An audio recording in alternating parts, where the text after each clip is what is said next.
आज हम एक ऐसी कहानी पर चर्चा करेंगे जो सभी के लिए उपयुक्त तो नहीं है। कहानी में कुछ ऐसे दृश्य और भाषा का प्रयोग किया गया है जो कुछ दर्शकों को परेशान कर सकता है। यदि आप इस तरह की सामग्री देखने में असहज महसूस करते हैं तो कृपया वीडियो बंद कर दें। मेरा नाम अंकित है और मेरी गर्लफ्रेंड का नाम रेनू है। वह दिखने में बहुत ही सुंदर है, एकदम साउथ की लड़कियों की तरह है। रेनू की उम्र लगभग 24 साल ही होगी।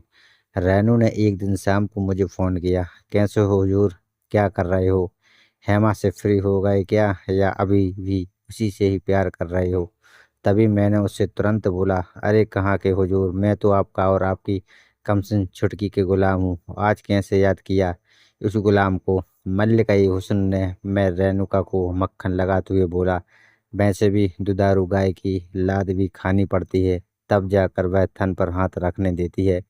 तुम फ्री हो क्या आज की रात? उसके इस सवाल से मैं बता नहीं सकता। पहली बार किसी सवाल को सुनकर इतनी खुशी मिली। मेरे मुरझाए से गए मन ने जोरों से उछलना शुरू कर दिया। मैं मुस्कुराते हुए बोला, आपकी सेवा में गुलाम हमेशा हाजिर है मोहतरमा, हुक्म फरमाएं। तभी रेनू ने धीमी आवाज में बोली, भैया वो अपनी कंपनी के काम से आज रात 11 बजे मुंबई जा रहे हैं 2 दिन के लिए। अगर आपका मन हो तो रात को आ जाना। ये औरत जात भी कमाल की चीज होती है। प्यार की जरूरत इनको होती है, लेकिन जताती ऐसे हैं कि हम ही प्यार के लिए तरस रहे हैं। खैर छोड़ो, मैंने बोला, अभी आ जाओ क्या? अभी नहीं, मुझे मरवाओगे क्या? अगर मुझसे प्यार करने का मन हो तो रात को 11:15 पर आ जाना। मैंने बोला, जान आपने तो मेरी रात बना दी। कौन सा फ्लेवर लेकर आऊं आज? आज कोई फ्लेवर नहीं, आज रात बिना छतरी के बरसात में भीगना है मुझे। जैसे आपका आदेश सरकार। रेनू के फोन कट कर देने के बाद मन में गुदगुदी होनी शुरू हो गई। उसके अद्भुत और मार्शल सौंदर्य को भोगे हुए 1 महीने से ज्यादा हो गया था। घड़ी में समय देखा तो शाम के 6:30 हो रहे थे। फिर बाजार से रेनू की पसंद की चॉकलेट लेने निकल गया। एक मेडिकल स्टोर से दवा लिया और चॉकलेट लेकर रूम पर वापस आ गया। आज तो भूख भी नहीं लग रही थी। वैसे भी अगर डिनर में अगर रेनू जैसी मखमली लड़की हो तो कोई गधा ही रोटी खाने का मन करेगा। मेरे लिए समय काटना बहुत मुश्किल हो रहा था। एक एक मिनट आज मानो एक एक घंटे की तरह गुजर रहा था। जैसे ही रात के 10 बजे मैंने सारा सामान एक पॉली बैग में डाला और बाइक लेकर रेनू के घर के पास जाकर वैभव के निकलने का इंतजार करने लगा। करीब 10:20 पर वैभव घर से बाहर निकला। रेनू उसे छोड़ने दरवाजे तक आई। उसने मैरून रंग की टाइट फिटिंग की नाइटी पहन रखी थी। वैभव ने ऑटो रिक्शा वाले को पहले ही बुला रखा था। उसने अपना बैग ऑटो रिक्शा में रखकर रेनू को बाय बोला और ऑटो रिक्शा चालक को चलने को कहा। रेनू ने मुझे चारों ओर देखा। शायद उसे ऐसा लग रहा था कि मैं उसके आसपास में ही हूँ, लेकिन जब उसे मैं वहां दिखाई नहीं दिया तो वह भीतर चली गई। मैं कोई रिस्क नहीं लेना चाहता था, इसलिए मैं वैभव का पीछा करते हुए उसके पीछे स्टेशन तक गया। वैभव के ट्रेन में चढ़ जाने के बाद मैंने चैन की सांस ली और एक गदराई और अनछुई कली के यौवन का मर्दन करने के लिए स्टेशन से निकल आया। करीब 10 मिनट के बाद मैं रेनू के दरवाजे पर था और जैसे ही मैंने दरवाजे पर हल्की सी दस्तक दी, रेनू मानो दरवाजा खोलने के लिए तैयार खड़ी थी। उसने झट से दरवाजा खोल दिया। रेनू का सामने का लुक बहुत लाजवाब था। गदराया बदन, मासूम भोला सा चेहरा, झील सी गहरी बड़बड़ी आंखें, रस से भरे हल्के मोटे से होंठ, सुराहीदार गर्दन, सुंदर और हल्के चौड़े से कंधे, हल्की मोटी जांघें किसी भी पुरुष की कामाग्नि भड़का सकती थी। रेनू की शारीरिक की बनावट नॉर्थ और साउथ इंडियन औरतों के बीच की कड़ी जैसी थी। रेनू उतनी खूबसूरत लग रही थी जितनी मैंने सोची थी। उसकी नज़र मेरी तरफ थी और उसमें एक तरह की उत्सुकता साफ झलक रही थी। मैंने धीरे से उसके करीब जाकर दरवाजा बंद किया।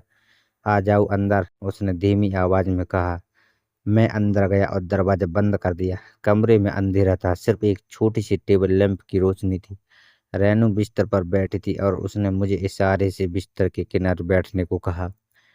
मैं उसके पास गया और धीरे से उसके बगल में बैठ गया। उसने मेरा हाथ पकड़ा और अपनी तरफ खींच लिया।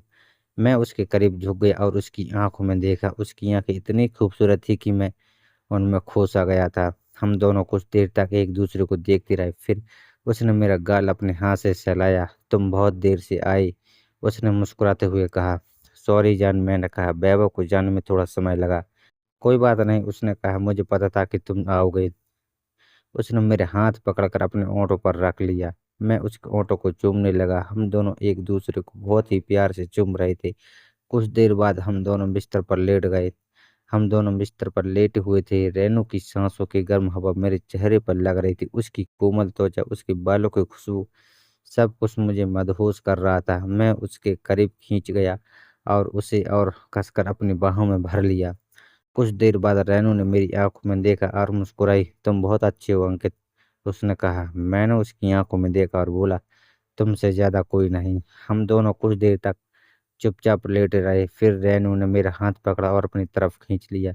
मैं उसके करीब झुक गया और उसके ओंठों को चूमने लगा। हमारा चुम्बन गहरा होता गया। कुछ देर बाद हम दोनों अलग हुए। रेनू ने मेरा गाल सहलाया और कहा, मैं तुम्हें बहुत प्यार करती हूँ। मैंने भी उसे प्यार से देखा और कहा, मैं भी तुम्हें बहुत प्यार करता हूँ। हम दोनों एक दूसरे के साथ बहुत खुश थे। मुझे लगा कि मैं दुनिया का सबसे खुशकिस्मत आदमी हूँ। सुबह जब मैं उठा तो रेनू सो रही थी। मैंने धीरे से उसके माथे पर किस किया और उठकर खिड़की के पास गया। बाहर का नजारा बहुत ही सुंदर था। सूरज की किरणें कमरे में आ रही थी और धूल के कणों को नाचने पर मजबूर कर रही थी। मैंने रेनू को जगाया। वह आलस से उठी और मेरे गले लग गई। हम दोनों कुछ देर तक एक दूसरे को गले लगाकर लेटे रहे। नाश्ते के बाद हम दोनों ने साथ में घर के काम किए। रेनू ने खाना बनाया और मैंने बर्तन धोए। हम दोनों ने साथ में हंसते खेलते समय बिताया। शाम को मैंने रेनू को एक गुलदस्ता दिया। उसने गुलदस्ता लेकर बहुत खुश हुई। हम दोनों ने शाम को एक साथ डिनर किया और फिर एक रोमांटिक फिल्म देखी। रात को हम दोनों बिस्तर पर लेटे हुए एक दूसरे से बातें कर रहे थे। रेनू ने मुझसे पूछा, तुम क्या सोचते हो कि हमारा भविष्य कैसा होगा? मैंने कहा, मैं चाहता हूँ कि हम हमेशा साथ रहें। रेनू ने मेरी आंखों में देखा और मुस्कुराई। उसने कहा, मैं भी यही चाहती हूँ। हम दोनों एक दूसरे को बहुत प्यार करते थे और हमेशा साथ रहने का सपना देखते थे। कुछ समय बीत गया और हमारा जीवन सामान्य हो गया। हम दोनों अपनी नौकरियों में व्यस्त रहने लगे। तो दोस्तों, यह थी आज की कहानी। अगर आपको मेरी कहानी पसंद आई है तो कृपया मेरे चैनल को सब्सक्राइब करें और घंटी दबाकर सभी नोटिफिकेशन चालू कर लें, ताकि आपको अगली वीडियो की सूचना सबसे पहले मिल सके। आपके प्यार और सपोर्ट के लिए धन्यवाद।